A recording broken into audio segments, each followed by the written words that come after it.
जय भीम जय संविधान के नारे जब तक लगते रहेंगे कोई अपने आप को अलग नहीं समझेगा।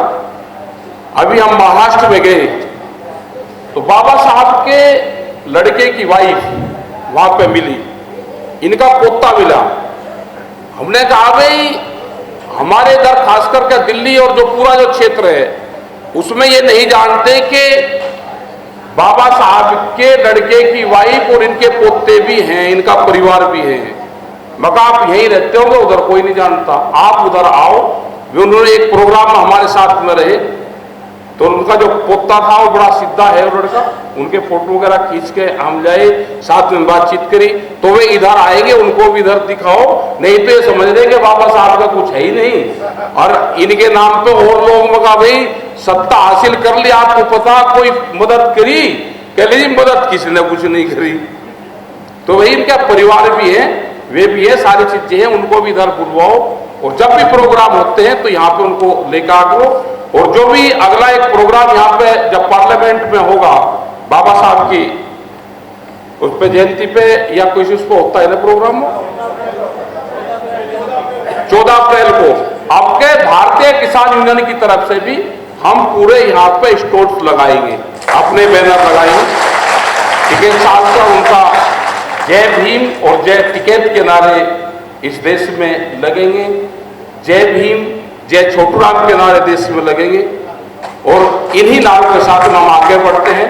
धन्यवाद। जय हिंद, जय भारत, जय भीम।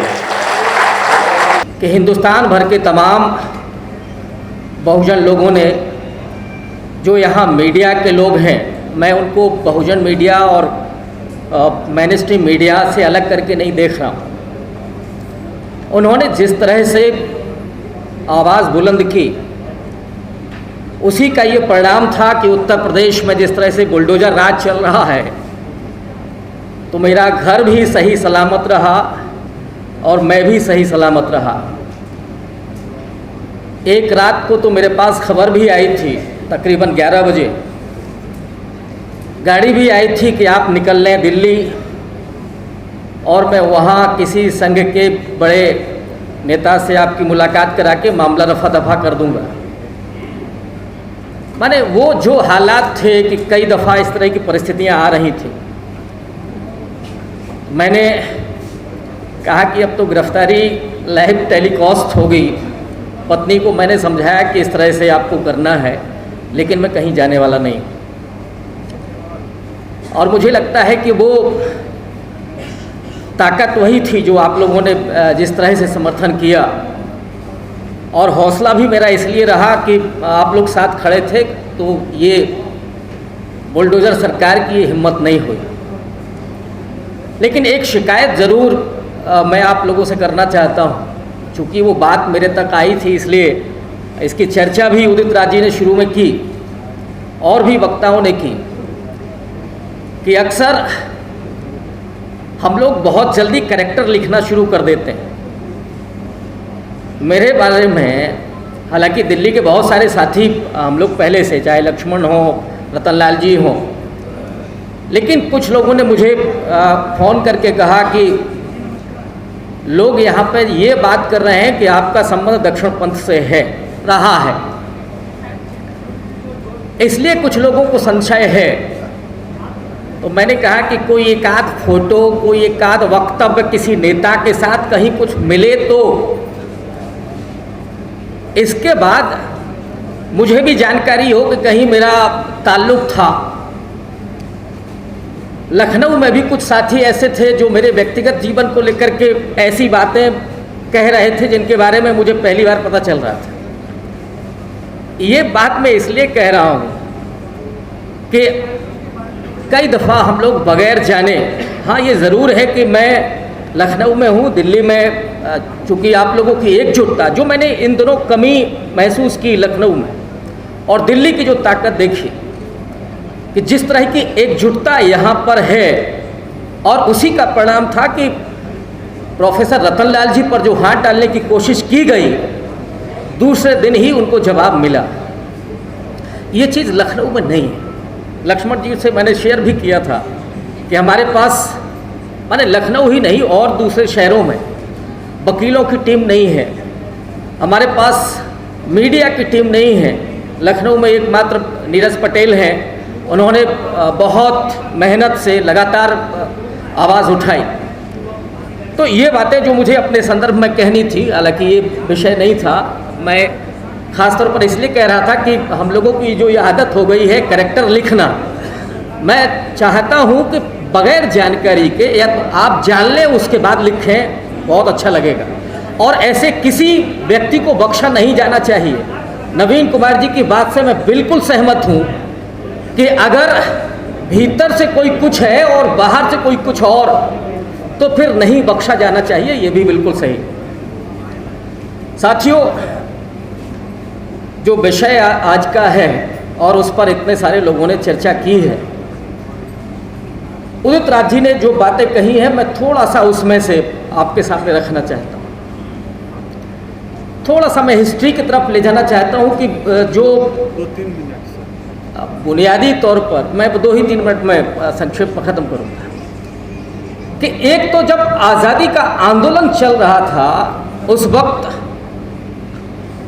जो ब्रिटिशर्स बुद्धिजीवी थे वो जिस तरह से हिंदुस्तान का इतिहास लिख रहे थे, J.S. मिल से लेकर के और विलियम जोन्स होते हुए ढेर सारे नाम हैं, उन्होंने भारत के इतिहास को 3 भागों में विभाजित किया और धर्म के आधार पर किया। अकेले बाबा साहब उस समय, हालांकि उसके पहले ज्योतिबा फूले हैं और भी लोग हैं, लेकिन बाबा साहब अकेले पूरे बौद्धिक मोर्चे को उन्होंने संभाल रखा था।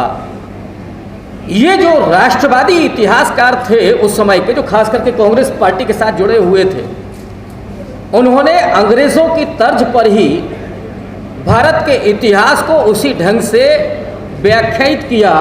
और मुझे लगता है कि स्वाधीनता आंदोलन में जो बुनियादी समस्या हुई कि जो राष्ट्रवादी आंदोलन है वो हिंदू धर्म के नाम पर आगे बढ़ता है, उसी इतिहास से जुड़ करके, और वो एक वजह रही जब देश का विभाजन हुआ। चूँकि मुझे बहुत संक्षेप में बोल रहा है इसलिए मैं इसको व्याख्यायित नहीं कर पा रहा हूँ। मैं कहना ये चाह रहा हूँ इस बिंदु के मार्फत कि प्राचीन भारत में करीब करीब 1000 साल का बुद्धिज्म का इतिहास है, और उस बुद्धिज्म के इतिहास को दरकिनार करके जिस तरह से हिंदू धर्म को वहां उठा करके और पूरे राष्ट्रवादी आंदोलन में आगे ले जाया गया।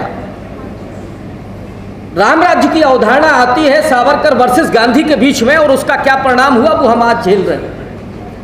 तो ज़रूरत इस बात की है, मैं उदित राज जी से जोड़ रहा हूं अपने को, कि इस समय हमें अपने इतिहास को फिर से लिखने की ज़रूरत है। हालांकि ये काम कांशीराम साहब ने, उनकी टीम ने बखूबी किया था, लेकिन शायद हमारी जो पीढ़ी है वो उसको भूलते हुए जा रही है। तो एक काम तो हमारा ये हो कि हम अपने इतिहास को, बुद्धिज्म के इतिहास को, हम अपने नायकों के इतिहास का पुनर्लेखन फिर से करें और उनके बीच में पहुंचाएं।